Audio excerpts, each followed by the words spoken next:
आज हम लोग ऑर्गेनिक केमिस्ट्री शुरू करेंगे। ध्यान से समझेंगे, ये 11th और 12th दोनों के लिए है। तो आप अगर जब 11th या 12th में जाते हैं ना, तो आपको केमिस्ट्री पढ़ना पड़ेगा। केमिस्ट्री 3 पार्ट में पढ़ना है, एक फिजिकल, ऑर्गेनिक और इनऑर्गेनिक। जहाँ तक सवाल है सर ऑर्गेनिक केमिस्ट्री का, देखिए इसमें जो केमिस्ट्री आपका है ना, वो 3 पार्ट में पढ़ना है। पहले क्या है तो फिजिकल केमिस्ट्री, इसको आप कह सकते हैं भौतिक रसायन, और दूसरी सर आपका है ऑर्गेनिक केमिस्ट्री, इसको आप कहते हैं कार्बनिक रसायन, और तीसरी आपका है इनऑर्गेनिक केमिस्ट्री, इसको कहते हैं अकार्बनिक रसायन। तो इस सेशन में ना 3 अलग अलग पार्ट में आपको केमिस्ट्री पढ़ना है, लेकिन हम आज स्टार्ट करेंगे ऑर्गेनिक केमिस्ट्री सर। और ऑर्गेनिक केमिस्ट्री में देखिए, ये 11th हो या 12th हो, ये दोनों एक दूसरे से रिलेट करता है सर ऑर्गेनिक केमिस्ट्री। जब तक आप 11th क्लास की ऑर्गेनिक केमिस्ट्री नहीं सीखेंगे तो आपको 12th क्लास का ऑर्गेनिक समझ में नहीं आएगा। तो आज हम लोग स्टार्ट करेंगे क्लास 11th की ऑर्गेनिक से। और क्लास 11th की जो ऑर्गेनिक में होगा ना, वो 2 चैप्टर पढ़ना है। पहले some basic concept of chemistry, ये पढ़ना होता है सब चैप्टर, और दूसरा सर जो आपका चैप्टर होता है वो आपका होता है हाइड्रोकार्बन। तो पहले ये दो चैप्टर्स आपको समझ में आनी चाहिए, इसके बाद ही आप क्लास 12th की ऑर्गेनिक केमिस्ट्री समझ पाएंगे। तो हम लोग फिलहाल दोनों चैप्टर्स पहले क्लियर करेंगे, क्लास 11th की ऑर्गेनिक केमिस्ट्री का, उसके बाद चलेंगे सर हम लोग क्लास 12th के ऑर्गेनिक केमिस्ट्री पर। तो चलिए ऑर्गेनिक केमिस्ट्री की हम लोग शुरुआत करते हैं। जिससे पहले आपको कोई छोटी छोटी चीजें जो है ना आपको समझना पड़ेगा। देखिए चैप्टर 1 जो क्लास 11 का होता है, केवल क्लास 11 के लिए इंपॉर्टेंट नहीं है, अगर आप क्लास 12 में पढ़ रहे हैं फिर भी आपके लिए इंपॉर्टेंट है, क्योंकि जब तक ये नहीं समझ में आएगा आप क्लास 12 की ऑर्गेनिक नहीं समझ पाएंगे। तो छोटी छोटी जो कुछ चीजें हैं आपको ध्यान रखना होगा। पहले समझना पड़ेगा आपको सर, ये कार्बन देखें, जो कार्बन है, कार्बन का सिंबल होता है C। कार्बन का सिंबल क्या होता है आपका? C होता है। कार्बन की जो एटॉमिक नंबर होता है वो होता है 6 और मास नंबर होता है 12। आप इस तरह से भी कार्बन को लिख सकते हैं कि कार्बन 6 और ऊपर 12। जो ऊपर होता है ना, इसको कहते हैं मास नंबर, और नीचे वाले को क्या कहते हैं सर? Atomic number. अब एक फार्मूला होता है, मास नंबर को A से रिप्रेजेंट करते हैं और प्रोटॉन को P से और न्यूट्रॉन को N से। तो मास नंबर का एक फार्मूला होता है number of proton plus number of neutron. Basically जो एटॉमिक नंबर होता है वो नंबर ऑफ प्रोटॉन के इक्वल होता है। एटॉमिक नंबर Z को आप किससे रिप्रेजेंट करते हैं? Z से, और प्रोटॉन की संख्या को P से। तो Z जो होगा वो P के इक्वल होता है। अब यहाँ पर आप देखिए एक फार्मूला है A = P + N। अगर कार्बन का एटॉमिक नंबर 6 है तो नंबर ऑफ प्रोटॉन भी 6 रहेगा, और यहाँ आपका मास नंबर 12 + N। अब यहाँ से N निकालेंगे तो आपका आएगा नंबर ऑफ न्यूट्रॉन की संख्या, जो कि 6 हो जाएगा। एक और बात है कि अगर आपके पास न्यूट्रल एटम है कार्बन, तो इसमें जितने प्रोटॉन होंगे उतना ही क्या होगा? इलेक्ट्रॉन होगा।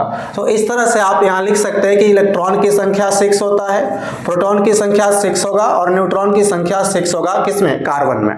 तो कार्बन में देखेंगे सिंबल क्या होगा? C। एटॉमिक नंबर इसका हो जाता है आपका 6, मास नंबर इसका हो जाता है 12, नंबर ऑफ प्रोटॉन इसमें 6 होगा, नंबर ऑफ इलेक्ट्रॉन भी 6 और नंबर ऑफ न्यूट्रॉन भी 6। अब आते हैं पीरियोडिक टेबल की जरा सा बात कर लेते हैं। इसमें आपको देखिए, पीरियोडिक टेबल में आप चलिएगा तो आपको ग्रुप 1 से लेकर के ग्रुप 18 तक के एलिमेंट इसमें प्रेजेंट होता है सर। ग्रुप 1 और ग्रुप 2 के जो एलिमेंट्स होते हैं ये आपको आते हैं S ब्लॉक एलिमेंट में।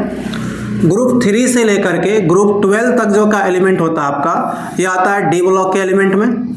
और ग्रुप 13 से लेकर के ग्रुप 14 तक के जो एलिमेंट, और ग्रुप 13 से लेकर के ग्रुप 18 तक का जो एलिमेंट है ये आपका आता है P ब्लॉक में। पीरियोडिक टेबल के जो नीचे होता है सर, वो आपका F ब्लॉक का एलिमेंट आता है। खैर इस पे बात नहीं करेंगे हम लोग, F ब्लॉक का एलिमेंट आता है। जो कार्बन होता है ना, कार्बन आता है आपको ग्रुप नंबर 14 में। देखिए कार्बन आता है ग्रुप नंबर 14 में, और ग्रुप 14 कहाँ पर आता है सर? तो 13 से 18 तक, जो कि P ब्लॉक का एलिमेंट होता है। तो आपसे पूछेगा कार्बन किस ब्लॉक का एलिमेंट है, तो कार्बन आपका होता है P ब्लॉक का एलिमेंट। कार्बन आपका P ब्लॉक का एलिमेंट होता है, और ये ग्रुप 14 में आपका आता है। आगे देखिए, कार्बन की अगर आप इलेक्ट्रॉनिक कॉन्फ़िगरेशन करेंगे, देखें कार्बन का एटॉमिक नंबर आपका होता है 12, और इसका आप एटॉमिक इलेक्ट्रॉनिक कॉन्फ़िगरेशन करेंगे कार्बन का, तो ये कार्बन का इलेक्ट्रॉनिक कॉन्फ़िगरेशन करेंगे तो 2, एटॉमिक नंबर कितना होता है सर इसका? 6 होता है।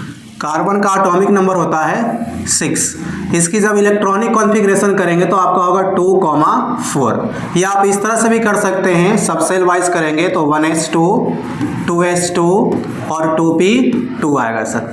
अब देखिए कार्बन में आउटर मोस्ट सेल यानी लास्ट सेल में कितने इलेक्ट्रॉन है, तो 4 है। इस इलेक्ट्रॉन को आप कह सकते हैं वैलेंस इलेक्ट्रॉन। वैलेंस इलेक्ट्रॉन की संख्या आपका रहेगा इसमें 4। अगर वैलेंस इलेक्ट्रॉन की संख्या 4 है तो कार्बन की आप वैलेंसी कह सकते हैं कि इसकी वैलेंसी कितना होगा, तो 4 होगा। जिस कार्बन का जितना वैलेंसी होता है वो उतना ही बॉन्ड भी बनाता है। तो इस प्रकार से कार्बन की बॉन्ड की संख्या निकालें कि कार्बन मैक्सिमम कितना बॉन्ड बना सकता है, तो वो 4 बॉन्ड बनाता है। और एक बात आपको बता दें कि जो भी एटम एक बॉन्ड बनाएगा उसको आप कह सकते हैं मोनोवैलेंट कहलाता है। मोनोवैलेंट। जो एटम 2 बॉन्ड बनाता है आप उसे कह सकते हैं डाईवैलेंट, इसको डाईवैलेंट कहते हैं। और जो एटम 3 बॉन्ड बनाता है आप उसे कहेंगे ट्राईवैलेंट, ट्राईवैलेंट। जो एटम सर 4 बॉन्ड बनाता है उसको कहते हैं टेट्रावैलेंट, टेट्रावैलेंट। अब इस प्रकार आप देखें कार्बन आपका कितना बॉन्ड बनाता है, 4 बॉन्ड। तो जो 4 बॉन्ड बनाएगा उसको कहते हैं टेट्रावैलेंट। तो आप कह सकते हैं कार्बन जो होता है टेट्रावैलेंट एटम होता है। कार्बन की वैलेंसी 4 होता है और कार्बन का वैलेंस इलेक्ट्रॉन की संख्या भी 4 होता है सर। इसके बाद हम लोग पढ़ेंगे टाइप्स ऑफ कार्बन। इसके बाद सर हम लोग पढ़ेंगे टाइप्स ऑफ कार्बन। देखें टाइप्स ऑफ कार्बन में चलेंगे तो कार्बन का टाइप्स 4 प्रकार का होता है। कार्बन आपके 4 प्रकार का होता है। एक होता है 1 डिग्री कार्बन, दूसरा 2 डिग्री कार्बन, तीसरी आपका होता है 3 डिग्री कार्बन और नेक्स्ट आपका है 4 डिग्री कार्बन। तो कार्बन 4 टाइप के होते हैं, 1 degree carbon, 2 degree carbon, 3 degree carbon और 4 डिग्री कार्बन। एक एक करके समझते हैं कि कार्बन जो आपका होता है वो 4 टाइप का होता है। कब प्राइमरी कहेंगे इसको, कब सेकेंडरी कहिएगा और कब टर्शियरी और कब इसको क्वाटरनरी कहिएगा। तो ये 4 प्रकार का होता है, समझिएगा पहले इसको। प्राइमरी कार्बन को आप कह सकते हैं 1 डिग्री कार्बन। दूसरा टाइप जो होता है वो सेकेंडरी कार्बन होता है, आप इसे 2 डिग्री कार्बन कहेंगे। तीसरा जो टाइप होता है वो आपका टर्शियरी कार्बन और आप इसे कहेंगे 3 डिग्री कार्बन। नेक्स्ट जो होता है सर वो आपका क्वाटरनरी कार्बन होता है और इसको आप 4 डिग्री कार्बन कह सकते हैं। समझिए किस प्रकार से आप इसको क्लासिफाई कीजिएगा कि किस कार्बन को प्राइमरी कार्बन, किसको सेकेंडरी, किसे टर्शियरी और किसे आप क्वाटरनरी कहेंगे। एग्जांपल से समझेंगे आप। जैसे मान लीजिए आपके पास ये एक इस तरह का चेन दिया हुआ है, इस तरह का एक आपका चेन दिया हुआ है सर। आपको इसमें पहचानना है कि कौन सा कार्बन प्राइमरी होगा, कौन सा सेकेंडरी होगा, कौन सा टर्शियरी होगा। तो पहले आप डेफिनेशन समझ लीजिए। अगर आपके पास कोई एक सिंगल कार्बन हो जिसके पास दूसरा और कोई कार्बन नहीं हो, सिर्फ अकेला सिंगल आता हो, तो इस कार्बन को हम लोग कहते हैं प्राइमरी कार्बन, 1 डिग्री कार्बन। जैसे मीथेन CH4 इसका फॉर्मूला होगा और जब आप इसे लिखेंगे तो इसके पास 4 बॉन्ड है, हाइड्रोजन से 4 बॉन्ड यहां बना सकते हैं इसके साथ। अब ये कार्बन के साथ 4 बॉन्ड है, 4 हाइड्रोजन है। इस कार्बन के पास दूसरा कोई कार्बन नहीं है तो आप इसे कहेंगे 1 डिग्री कार्बन या प्राइमरी कार्बन। जब कोई कार्बन अकेला आता है, सिंगल रहता है, तो आप इसे कहेंगे प्राइमरी कार्बन। अब सीखते हैं सेकेंडरी टर्शियरी किसको कहेंगे, तो ध्यान समझिएगा। 1 डिग्री कार्बन ऐसा कार्बन जो डायरेक्ट एक कार्बन से कनेक्टेड हो या अकेला आता हो, इसे प्राइमरी कार्बन कहते हैं। वैसा कार्बन जो डायरेक्ट 2 कार्बन से कनेक्टेड हो या अटैच हो, उसको कहते हैं 2 डिग्री कार्बन। इसके बाद आपका आता है 3 डिग्री कार्बन, क्या होगा, या टर्शियरी कार्बन। ऐसा कार्बन जो डायरेक्ट 3 कार्बन से अटैच होता है उसको कहते हैं टर्शियरी कार्बन। नेक्स्ट आपका आता है सर 4 डिग्री कार्बन। ऐसा कार्बन जो डायरेक्ट 4 कार्बन से अटैच हो, डायरेक्ट होना चाहिए, तो उसे कहते हैं क्वाटरनरी कार्बन या 4 डिग्री कार्बन कहते हैं। एग्जाम्पल से देखिए समझते हैं इसमें। आपका ये सर यहाँ दिया हुआ एग्जाम्पल, आपको पहचानना है कौन सा कार्बन प्राइमरी होगा, कौन सा कार्बन सेकेंडरी होगा और कौन सा कार्बन टर्शियरी और क्वाटरनरी होगा। देखिए इस कार्बन की हम बात करें तो ये कार्बन डायरेक्ट एक कार्बन से कनेक्टेड है, तो आप इस कार्बन को क्या कहेंगे, 1 डिग्री कार्बन सर। इस कार्बन को कहेंगे 1 डिग्री कार्बन। ये जो कार्बन है ये डायरेक्ट 2 कार्बन से है, एक इधर और एक इधर भी है, तो इसको आप कहेंगे 2 डिग्री कार्बन। फिर इस कार्बन की ओर चलते हैं। ये कार्बन भी डायरेक्ट 2 ही कार्बन से अटैच्ड है, तो इसे भी कहेंगे 2 डिग्री कार्बन। इसमें देख लीजिए सर, ये कार्बन डायरेक्ट कितने कार्बन से अटैच है, तो 1, 2 और एक 3, तो आप इसे कहेंगे 3 डिग्री कार्बन। जो कार्बन 1 कार्बन से डायरेक्ट अटैच होगा प्राइमरी, 2 कार्बन से डायरेक्ट अटैच होगा सेकेंडरी, 3 कार्बन से डायरेक्ट अटैच होगा उसको कहेंगे टर्शियरी कार्बन। इस कार्बन को देखते हैं सर, ये कार्बन डायरेक्ट एक ही कार्बन से अटैच है तो इसको भी कहेंगे 1 डिग्री कार्बन। चलिए एक और कार्बन यहां बचा हुआ, इस कार्बन को चेक करते हैं। ये डायरेक्ट एक ही कार्बन से अटैच है तो आप इसे कहेंगे 1 डिग्री कार्बन, 1 डिग्री कार्बन कहेंगे। और कुछ एग्जांपल समझते हैं कि आप इसे प्राइमरी, सेकेंडरी, टर्शियरी कैसे पहचान पाएंगे।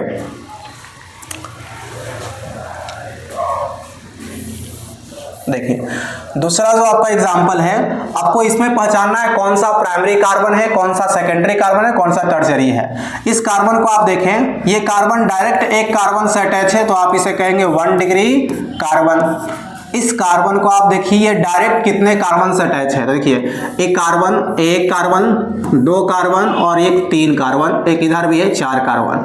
टोटल ये जो कार्बन आपका है वो 4 कार्बन से घिरा हुआ है, अटैच है, तो आप इसे क्या कहेंगे 4 डिग्री कार्बन। इसमें देखिए सर, आपका ये जो कार्बन है ये डायरेक्ट एक ही कार्बन से अटैच है तो आप इसे क्या कहेंगे 1 डिग्री कार्बन। इस कार्बन को चेक करते हैं तो ये भी डायरेक्ट एक ही कार्बन से अटैच है तो आप इसे भी कहेंगे 1 डिग्री कार्बन। और इस कार्बन को भी देखेंगे तो ये भी डायरेक्ट एक ही कार्बन से अटैच है तो आप इसे भी कहेंगे 1 डिग्री कार्बन। इस तरह से आपको शायद उम्मीद है क्लियर हो गया होगा किसे 1 डिग्री कार्बन कहेंगे, किसे 2 डिग्री कार्बन कहेंगे। कार्बन को पहचानने के लिए आप उसको देखिए कि कौन सा कार्बन कितने कार्बन से अटैच है। इस आधार पर आप क्लासीफाई कर पाएंगे कि वो कौन सा टाइप का आपका कार्बन है। अगर आपको समझ में आ गया तो आप इस क्वेश्चन को खुद से करेंगे और इसमें पहचानिएगा कि सर ये कौन सा आपका कार्बन है। आइए आगे हम लोग देखते हैं। ये एक और क्वेश्चन है, इसमें थोड़ा समझा देते हैं आपको। देखिए इस कार्बन को आपको पहचानना है कौन सा आपको कार्बन है। ये 4 कार्बन है, इस तरह से बॉन्डेड है। अब देखिए प्रत्येक कार्बन को आप देखिएगा, ये कार्बन जो होगा डायरेक्ट कितने कार्बन से अटैच है, तो एक इधर और एक आपका इधर है, तो आप इसे कहेंगे 2 डिग्री कार्बन। इस कार्बन को जरा देखिए सर, ये भी डायरेक्ट एक कार्बन और एक और कार्बन, तो आप इसे भी क्या कहेंगे 2 डिग्री कार्बन। आपको कार्बन की संख्या देखना है कितने कार्बन से डायरेक्ट अटैच है। इसको देखिए डायरेक्ट कितने कार्बन से अटैच है, तो एक इधर और एक इधर, ये भी आपका 2 डिग्री कार्बन। और इस प्रकार से ये भी आपका क्या रहेगा 2 डिग्री कार्बन रहेगा सर। तो कार्बन की पहचान करने के लिए कार्बन के पास कितने दूसरे कार्बन मौजूद हैं ये आपको देखना पड़ेगा। इसके बाद देखते हैं सर टाइप्स ऑफ, इसके बाद यहाँ देखिए डिफिनेशन लिखा हुआ है आपका, सभी टाइप्स ऑफ कार्बन का ये डिफिनेशन लिखा हुआ है। जैसे प्राइमरी कार्बन यहाँ लिखा हुआ है definition, the carbon atom linked with 1 carbon atom is called primary carbon. वह कार्बन एटम या वह कार्बन परमाणु जो एक कार्बन से जुड़ा होता है उसको क्या कहेंगे सर, प्राइमरी कार्बन या प्राथमिक कार्बन कहते हैं।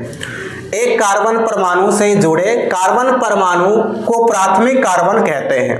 दूसरा आपका है सेकेंडरी कार्बन। सेकेंडरी कार्बन किसको कहिएगा, जो 2 कार्बन परमाणु से जुड़ा हुआ है उसे कहते हैं secondary carbon. The carbon atom linked with 2 carbon atom is called secondary carbon. 2 carbon परमाणुओं से जुड़े कार्बन परमाणु को द्वितीयक परमाणु कहते हैं। चलिए अगले पर चलते हैं, tertiary carbon. The carbon atom linked with 3 carbon atom is called tertiary carbon. 3 carbon परमाणुओं से जोड़े कार्बन परमाणु को तृतीय कार्बन कहते हैं। नेक्स्ट आपका है sir quaternary carbon. Quaternary carbon, the atom linked with 4 carbon atom is called quaternary carbon. 4 carbon परमाणुओं से जुड़े कार्बन परमाणु को चतुष्क कार्बन कहते हैं। ये आपका डिफिनेशन था, आप इसे याद कर लीजिएगा। आगे एक इंपॉर्टेंट पॉइंट लिखा हुआ है, 5 degree carbon is not possible. 5 degree carbon जो होता है वो आपका पॉसिबल नहीं होता है, बिकॉज कार्बन इज टेट्रावैलेंट। समझिएगा इसको क्या कहा है। अगर कोई कार्बन है और इस कार्बन के पास अगर आप 5 कार्बन जोड़ते हैं इस कार्बन के साथ अगर आप 5 कार्बन जोड़ें तो इस कार्बन को आप कहेंगे कि 5 डिग्री कार्बन होगा, लेकिन ये पॉसिबल नहीं है कि 5 डिग्री कार्बन आपका हो सकता है। रीजन आपका ये है कि कार्बन सर आपका 4 ही बॉन्ड बना सकता है, क्योंकि कार्बन टेट्रावैलेंट होता है, पेंटावैलेंट नहीं होता है। कार्बन के आउटर मोस्ट शेल में सिर्फ 4 इलेक्ट्रॉन होता है, इसलिए मैक्सिमम 4 बॉन्ड बना सकता है। ये जो 5वां कार्बन आपका बना है, बॉन्ड बना है, ये पॉसिबल ही नहीं है, इसलिए 5 डिग्री कार्बन पॉसिबल नहीं है। रीजन ये है कि कार्बन आपका होता है टेट्रावैलेंट, पेंटावैलेंट नहीं होता है sir. The valency of carbon is 4, hence carbon formed 4 covalent bond. Carbon की वैलेंसी 4 होता है, इसलिए 4 ही कोवैलेंट बॉन्ड बना सकता है, 5 कोवैलेंट बॉन्ड नहीं बनाता है। इसलिए सर कार्बन जो होता है वो सिर्फ क्वाaternary कार्बन तक हो सकता है आपका, 5 डिग्री कार्बन नहीं पॉसिबल है सर। चलिए आगे देखते हैं। यहाँ पे देखिए मीथेन में आपको पहले एग्जांपल सिखाए थे कि जो मीथेन है, मीथेन में सिर्फ एक ही कार्बन है सर और 4 हाइड्रोजन है। 4 हाइड्रोजन है तो आप कार्बन के साथ सिंगल बॉन्ड देकर के हाइड्रोजन को जोड़िए, और सिर्फ इसमें एक ही कार्बन है। अगर एक ही कार्बन है तो आप इसे कहेंगे प्राइमरी कार्बन। तो मीथेन जो होता है वो प्राइमरी कार्बन में आएगा। जिसके पास सिर्फ एक कार्बन है, दूसरा कोई कार्बन नहीं, तो इसको कहते हैं प्राइमरी कार्बन कहते हैं। अब आइए हम लोग चलते हैं टाइप्स ऑफ हाइड्रोजन पर। कार्बन के टाइप्स देखने के बाद आपको हाइड्रोजन का भी टाइप्स देखना होगा। और हाइड्रोजन की जो टाइप्स होता है ये मात्र 3 आपका होता है। हाइड्रोजन 3 टाइप्स का होता है, जिसको आप कह सकते हैं 1 degree hydrogen primary hydrogen, 2 degree hydrogen secondary hydrogen, और 3 डिग्री हाइड्रोजन टर्शियरी हाइड्रोजन। इसमें सर आपका 4 डिग्री हाइड्रोजन पॉसिबल नहीं है।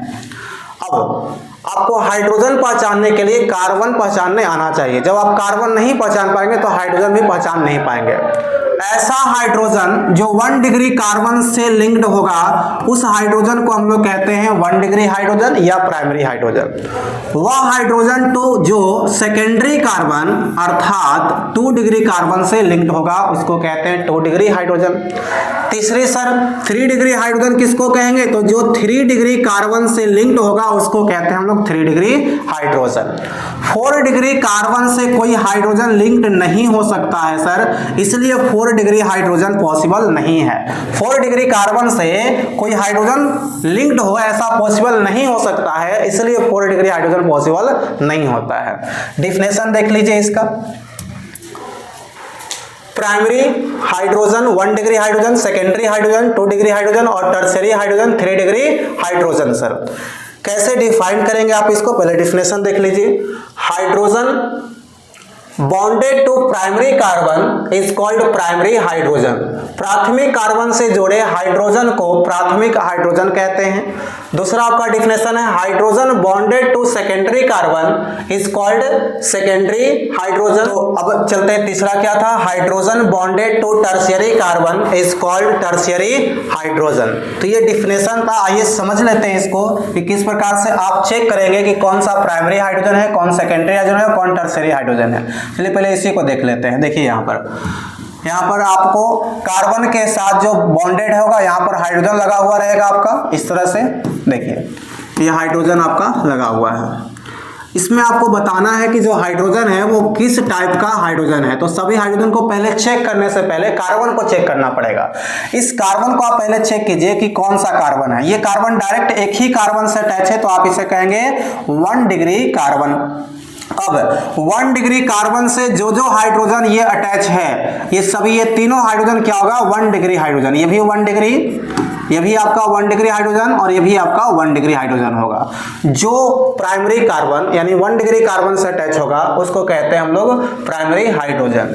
इस कार्बन को चेक कीजिए कौन सा कार्बन है। तो ये डायरेक्ट एक कार्बन, 2 कार्बन और एक 3 कार्बन से अटैच है, तो आप इस कार्बन को कहेंगे 3 डिग्री कार्बन। और 3 डिग्री कार्बन से जो हाइड्रोजन आपका अटैच है इसको आप कहेंगे सर 3 डिग्री हाइड्रोजन। इसको आप कहेंगे 3 डिग्री हाइड्रोजन। आपको चेक करना है पहले कार्बन, और जिस टाइप ऑफ कार्बन से जो हाइड्रोजन अटैच है उसी टाइप का आपका हाइड्रोजन होगा। नेक्स्ट समझिएगा इस कार्बन को। ये कार्बन डायरेक्ट कितने कार्बन से अटैच है, तो 2 कार्बन से। देखिए इसलिए ये जो हाइड्रोजन होगा वो 2 डिग्री हाइड्रोजन आपका होगा। फिर इसके साथ देखेंगे ये कार्बन कौन सा कार्बन है, तो ये कार्बन डायरेक्ट 1, 2 और एक 3 कार्बन से अटैच है, तो आप इसे कहेंगे 3 डिग्री कार्बन। और 3 डिग्री कार्बन से जो हाइड्रोजन अटैच होगा उसके क्या आप कहेंगे 3 डिग्री हाइड्रोजन सर। इसके बाद इसको देख लीजिए, ये कार्बन जो आपका है, ये आपका कार्बन डायरेक्ट एक कार्बन से अटैच है तो 1 डिग्री कार्बन, और 1 डिग्री कार्बन से जो अटैच होगा हाइड्रोजन उसको क्या कहिएगा 1 डिग्री हाइड्रोजन। इस प्रकार से आप हाइड्रोजन को चेक कीजिएगा। कुछ और इसमें आपका देखिए एग्जाम्पल है, आप इसे भी कर लेंगे। पहले देखिए यहाँ पर आपका चेक करना है, इस वाले क्वेश्चन में सब जगह आपके पास क्या लगा लेना है हाइड्रोजन। पहले सब में आप हाइड्रोजन लगा लेंगे सर, और चेक करेंगे कि कौन सा आपका किस टाइप का हाइड्रोजन है। ये हम आप पे छोड़ते हैं, आप खुद लिख करके इसको चेक कीजिए कि कौन सा आपका हाइड्रोजन है। इसके बाद सर आपका एक और क्वेश्चन है, इसमें देखिए यहाँ इसमें भी चेक करना है कि कौन सा हाइड्रोजन आपका है। पहले सब जगह हाइड्रोजन लगा लेंगे जहाँ सिंगल बॉन्डेड है। इसमें भी आपका ये लिखा हुआ है, इसमें जिस कार्बन के साथ अटैच हाइड्रोजन आपका है उस कार्बन के साथ आपको चेक ये कर लेना है। चलिए आगे हम लोग बढ़ते हैं। इसमें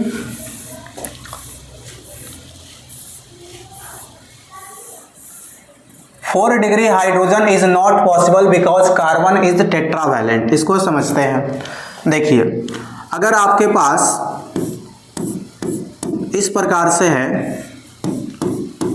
ये कार्बन आपका है टेट्रावैलेंट, जो कार्बन है ये कार्बन आपका है टेट्रावैलेंट, जो कि 4 बॉन्ड बना सकता है। इसलिए अब यहाँ पर ये कार्बन टेट्रावैलेंट होने के कारण 4 बॉन्ड बना सकता है और 4 कार्बन से अटैच्ड है। तो आप इस कार्बन को कह सकते हैं सर 4 डिग्री कार्बन।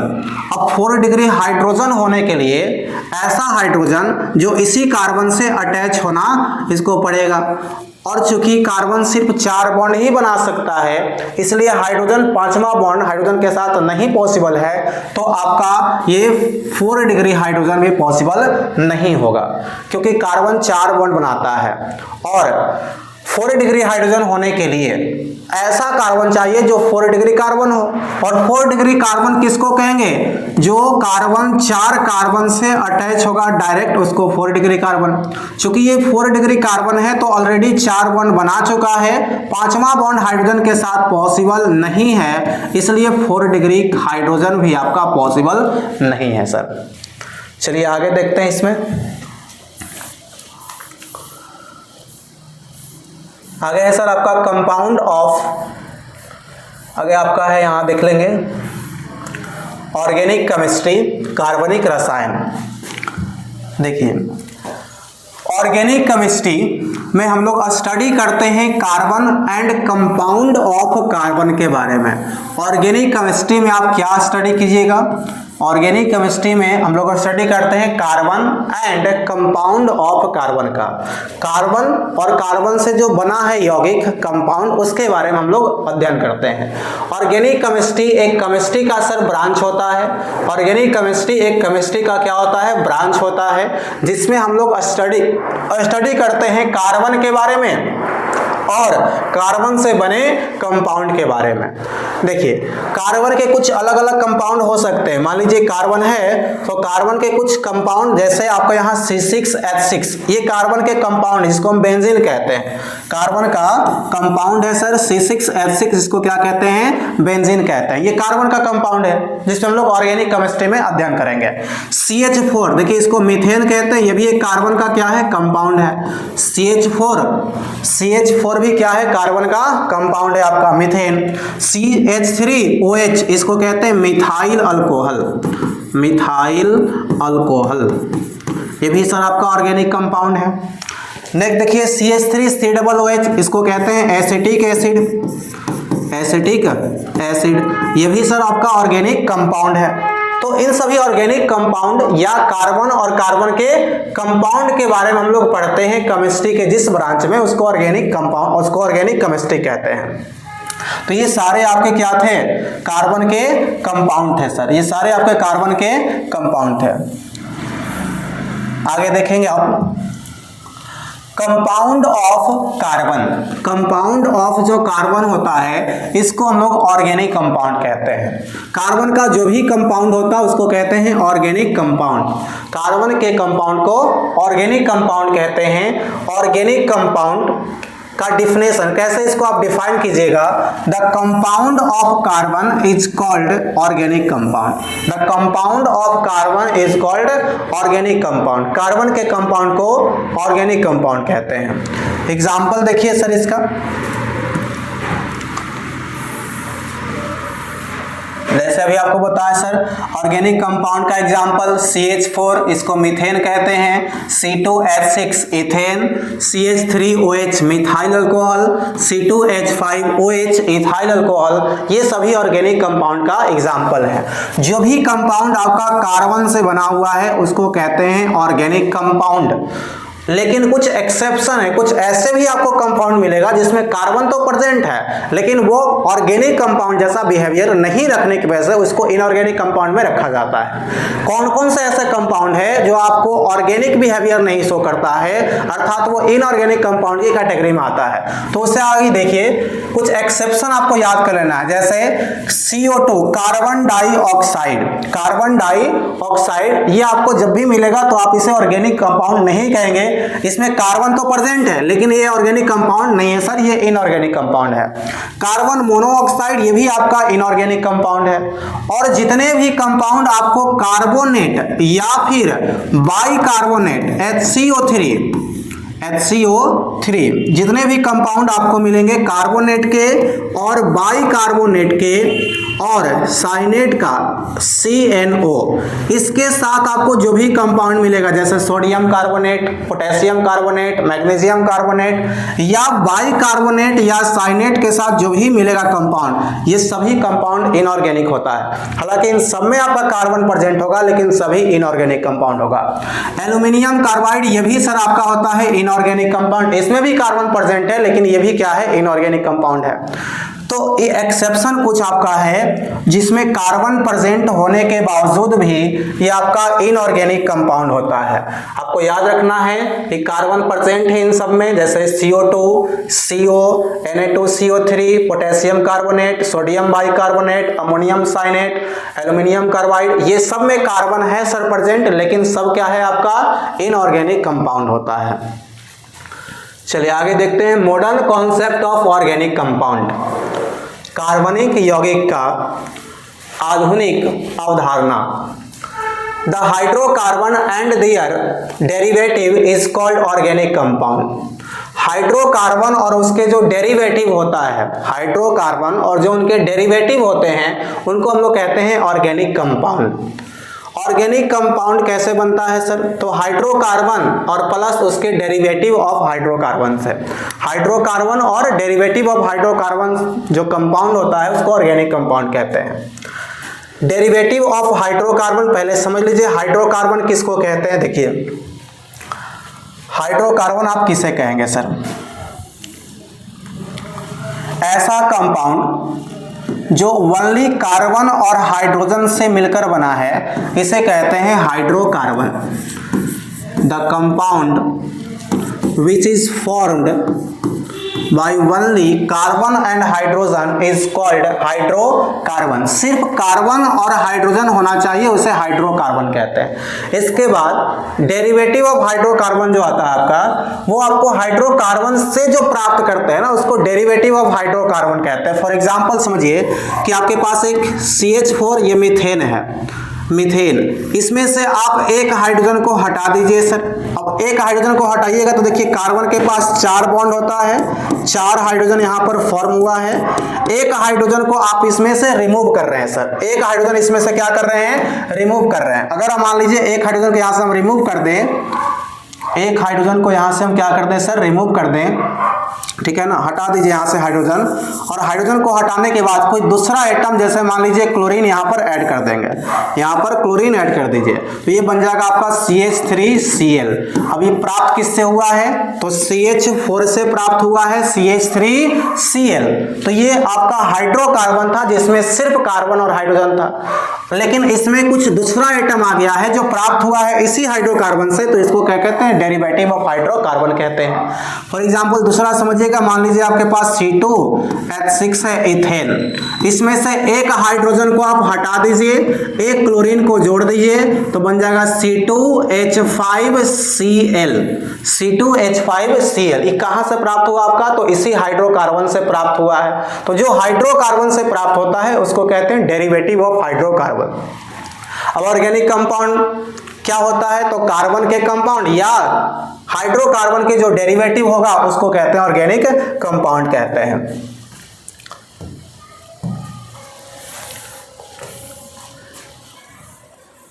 देखिए यहां लिखा हुआ ऑर्गेनिक केमिस्ट्री का डिफिनेशन आपका। ऑर्गेनिक केमिस्ट्री को आप किस तरह से डिफाइन करेंगे, the branch of chemistry in which we study about carbon and compound of carbon is called organic compound. दूसरे शब्दों में भी आप इसे डिफाइन कर सकते हैं, जैसे the branch of chemistry in which we study about organic compound is called organic chemistry. Organic chemistry का ऐसा ब्रांच जिसमें आप ऑर्गेनिक कंपाउंड के बारे में पढ़ते हैं उसे ऑर्गेनिक केमिस्ट्री कहते हैं। दूसरे शब्दों में आप इसे एक तरह से और डिफाइन भी कर सकते हैं, किस प्रकार से डिफाइन कर सकते हैं, the branch of chemistry in which we study about hydrocarbon and their derivative is called organic compound. Chemistry की वह शाखा जिसमें हम लोग हाइड्रोकार्बन और उसके व्युत्पन्न के बारे में अध्ययन करते हैं उसे कहते हैं ऑर्गेनिक केमिस्ट्री। तो ये तो आपका फंडामेंटल चीजें था ऑर्गेनिक केमिस्ट्री का, है ना, बेसिक चीज था।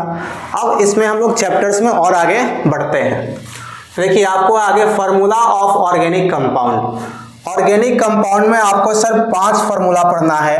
पहले आपको पढ़ना है सर फार्मूला मॉलिक्यूलर फार्मूला, दूसरा आपको सीखना है एम्पिरिकल फार्मूला, तीसरा आपको सीखना है सर स्ट्रक्चरल फार्मूला, चौथा आपको सीखना है कंडेंस्ड फार्मूला, और पांचवा आपको सीखना है सर बॉन्ड लाइन फार्मूला। ये 5 फार्मूला होता है, molecular formula, empirical formula, structural formula, condensed formula और बॉन्ड लाइन फार्मूला।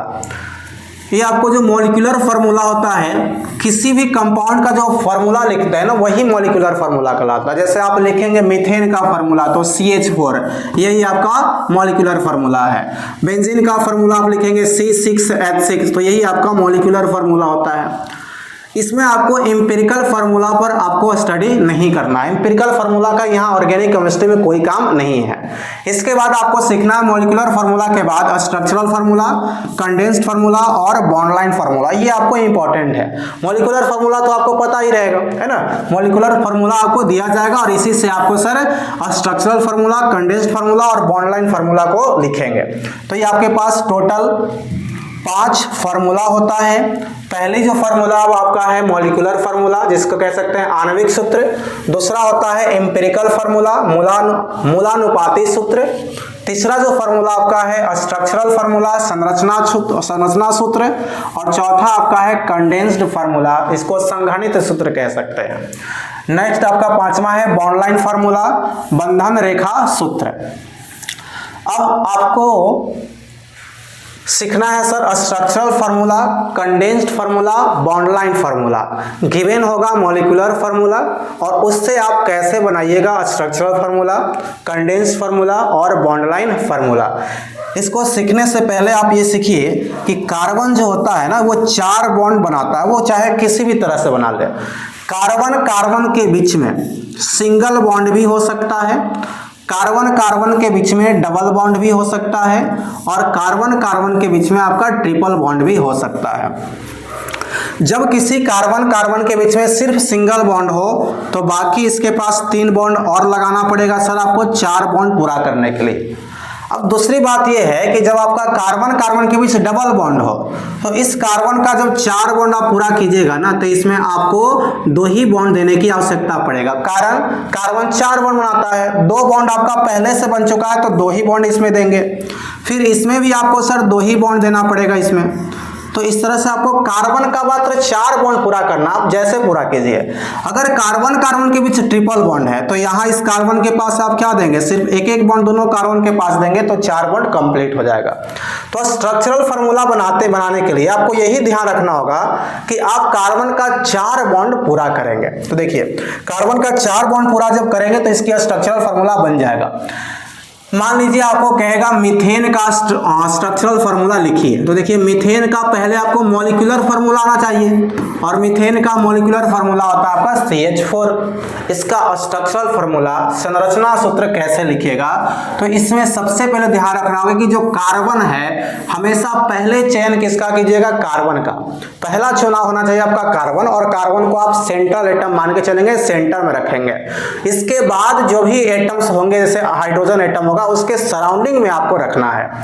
जैसे पहले यहाँ कार्बन है तो आप कार्बन बीच में लिखेंगे, और कार्बन चूंकि 4 बॉन्ड बनाता है तो देखिए यहाँ पर सिंगल जब कार्बन आएगा जब भी ना तो इसके पास सिंगल बॉन्ड ही 4 को होगा और आप 4 बॉन्ड यहाँ लगा देंगे।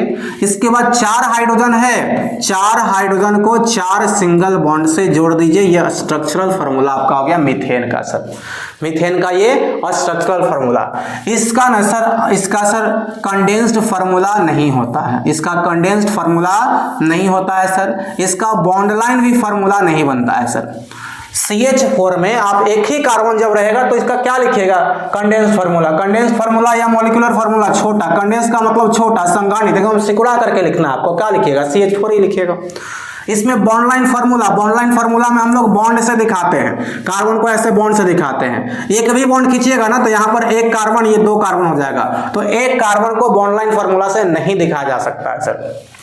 तो मीथेन का जब एक कार्बन रहेगा तो इसका बॉन्ड लाइन फार्मूला और कंडेंस्ड फार्मूला नहीं होता है। आइए दूसरा सीखते हैं हम लोग, इसका कैसे लिखेंगे स्ट्रक्चरल फार्मूला। देखिए नेक्स्ट आपका है इथेन, और इथेन का फार्मूला होता है C2H6। C2H6 ये इथेन है सर। इथेन में यहाँ एक बात और ध्यान रखिएगा, कई बार जब नाम आएगा आपका तो नाम के अंत में सफिक्स लगा हुआ रहेगा ANE, ENE और YNE। जब भी आपका ANE आए तो समझना है कि कार्बन कार्बन के बीच में हमेशा क्या रहेगा, सिंगल बॉन्ड। ANE अगर नाम के लास्ट में लगा हुआ है तो कार्बन कार्बन के बीच में सिंगल बॉन्ड रहेगा, और ENE रहेगा तो कार्बन कार्बन के बीच में कहीं एक जगह आपका डबल बॉन्ड आया होगा, और अगर YNE है तो आपको देना है कार्बन कार्बन के बीच में ट्रिपल बॉन्ड। ये कहीं भी आपका ट्रिपल बॉन्ड होगा। तो जब ANE लिखा हुआ है तो आप लिखेंगे कार्बन कार्बन के बीच में हमेशा सिंगल बॉन्ड। ENE होगा तो आप कहीं एक जगह कार्बन कार्बन के बीच में डबल बॉन्ड, और अगर YNE है तो आप कार्बन कार्बन के बीच में ट्रिपल बॉन्ड देकर के स्ट्रक्चरल फार्मूला बनाएंगे। फिलहाल यहाँ देखिए आपको इथेन में क्या लिखा हुआ है, ANE, तो कार्बन कार्बन के बीच में सिर्फ और सिर्फ आपका सिंगल बॉन्ड होगा। अब इसका स्ट्रक्चरल फार्मूला बनाने के लिए पहले कार्बन का आप चयन करेंगे, ठीक है। तो देखिए कार्बन का आप चयन कीजिएगा तो टोटल कार्बन कितना है इथेन में आपका 2 है, तो लिखिए कार्बन और यहाँ भी कार्बन।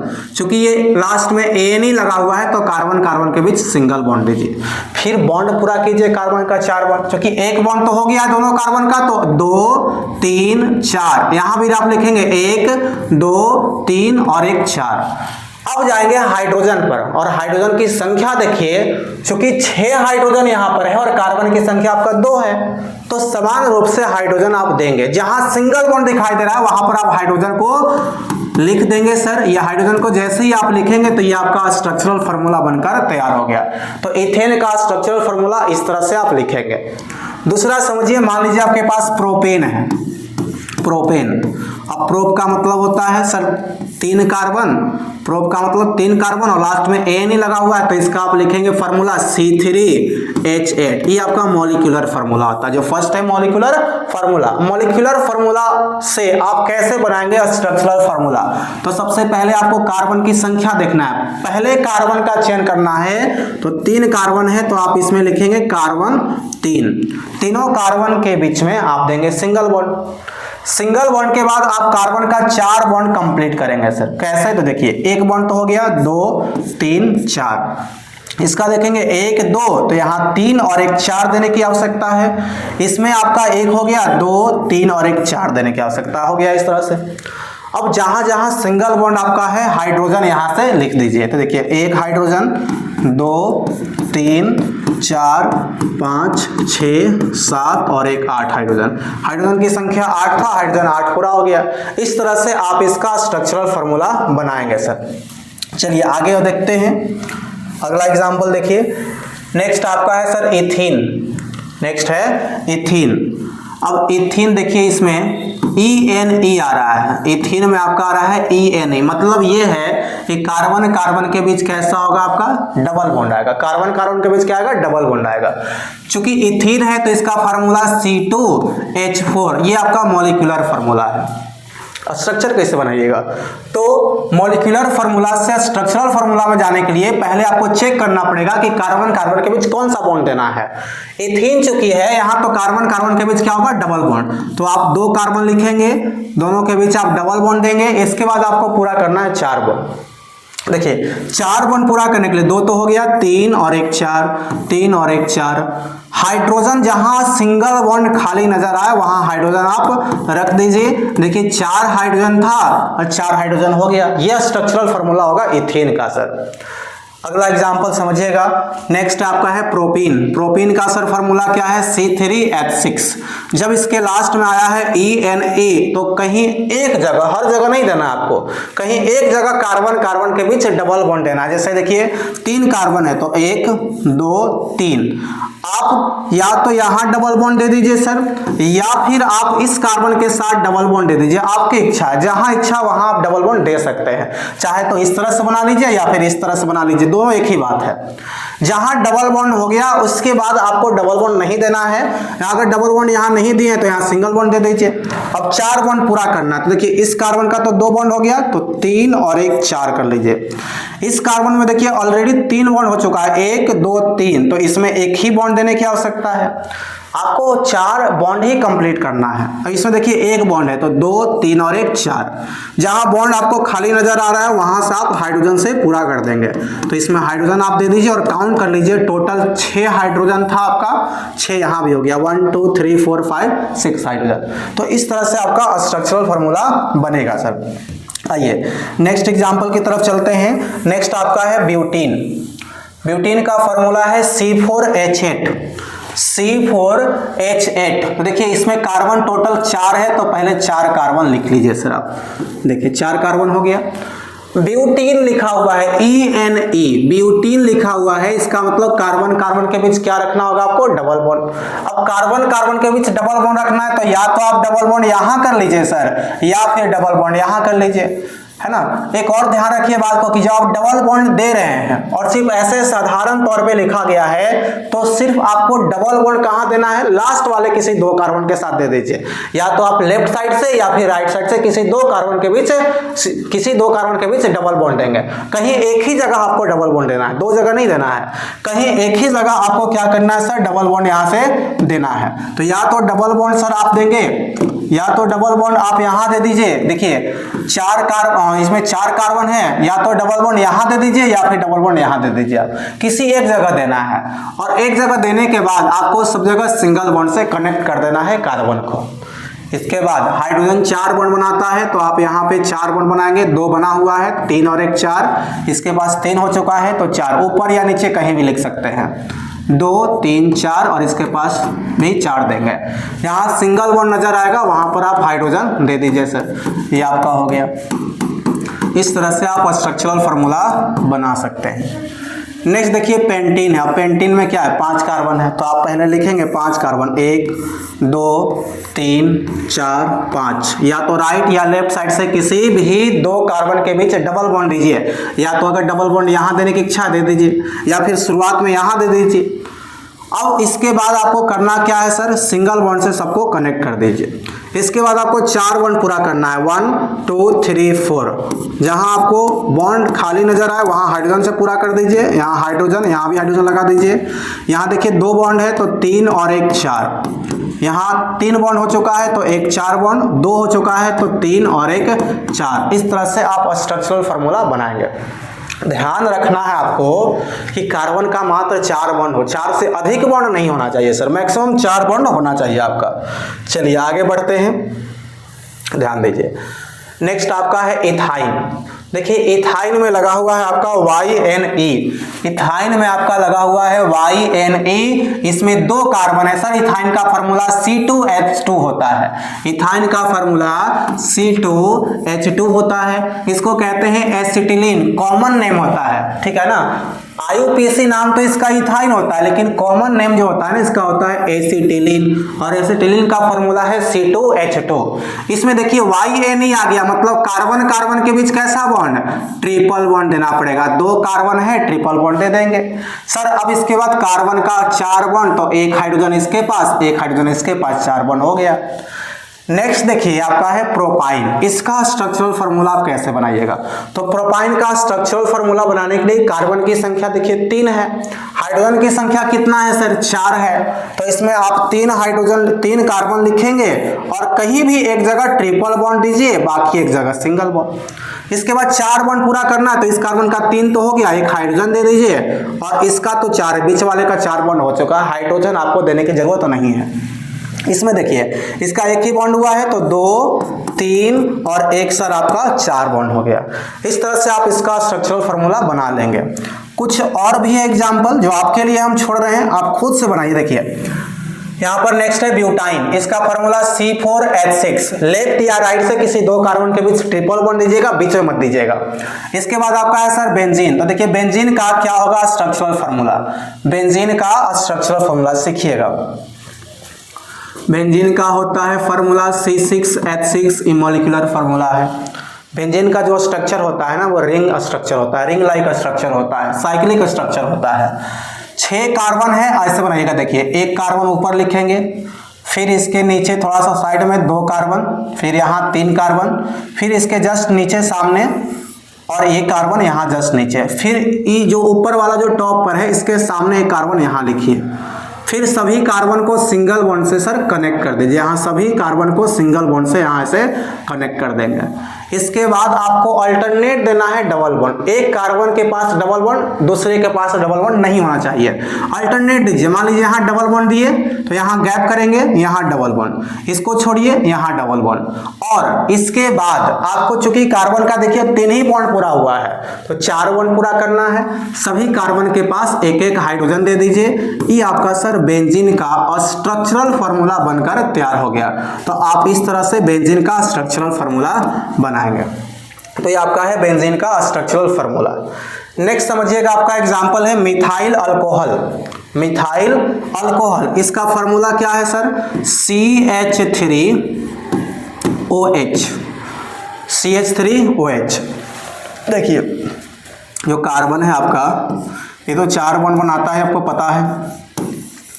ऑक्सीजन जो होता है सर ये 2 बॉन्ड बनाता है।